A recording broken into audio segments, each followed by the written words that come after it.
The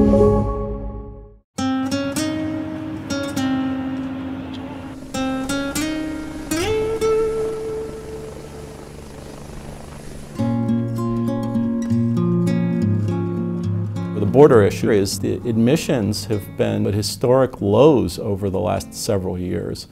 And so why you'd spend $25 billion for a wall that's not necessary is an open question. I mean, our own research shows 2 times more people overstay visas. That is, they enter legally and stay beyond the period of time that they're allowed to stay than actually cross the borders at this point.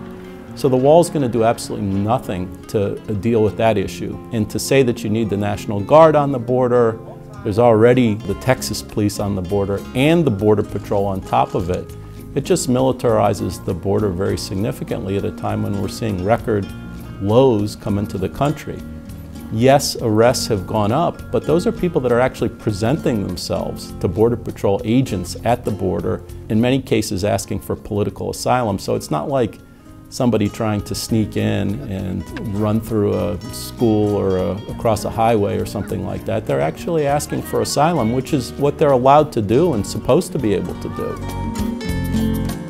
Who we're seeing now largely are Central American families and children trying to cross. And they're obviously fleeing untenable conditions. We know quite well what they're escaping. And it's just extraordinary levels of gang violence in a lot of communities where the gangs exercise really a mafia-like domination. And when children get of age, they're being sexually conscripted if they're girls, or they're being recruited if they're boys. And they're not oftentimes able to go to school.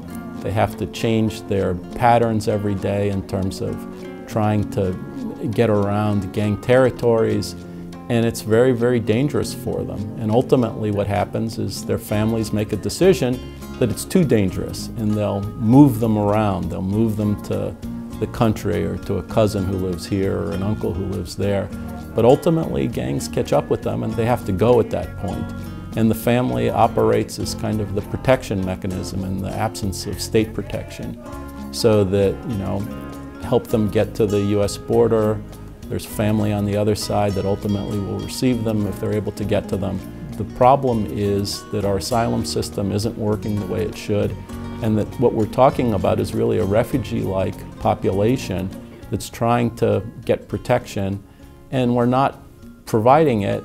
And we've even ended the program that would allow people to prove that they're refugees abroad and come up legally. Beyond that, the administration has been pushing, of course, for major cuts in family-based immigration, and intact families are a major priority for the Catholic Church and for Catholic social teaching.